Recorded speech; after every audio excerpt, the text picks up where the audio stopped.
বন্ধুরা, আমরা ছোটবেলা থেকে শুনে এসেছি সত্যিকারের ভালোবাসাগুলো যখনই মিলনের সময় আসে তখন তারা হয় প্রাকৃতিক দিক থেকে না হলে পরিবারের দিক থেকে আলাদা হয়ে যেতে হয়। লিনার বাবা লিনার জন্য ছেলে দেখে কিন্তু লিনা বিয়ে করতে চাইছিল না। পরিবারের চাপ থেকে বাঁচতে একদিন রাতে লিনা বাড়ি থেকে পালিয়ে যায় আর সে পৌঁছে যায় এক শুনশান গ্রামে। সে ভেবেছিল বাইরের জগৎ খুব সুন্দর, কিন্তু তার এই ধারণা ছিল সম্পূর্ণ ভুল।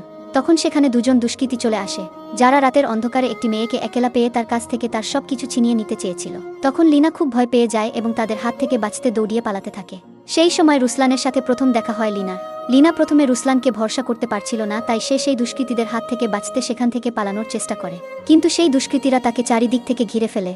শেষমেশ লিনা অসহায় হয়ে রুসলানের কাছে ফিরে আসে এবং তার কাছে সাহায্য চাইতে থাকে। রুসলান নিজের জীবনের চিন্তা না করে সেই দুষ্কৃতীদের সাথে লড়াই করে এবং লিনাকে তাদের হাত থেকে বাঁচিয়ে ফেলে।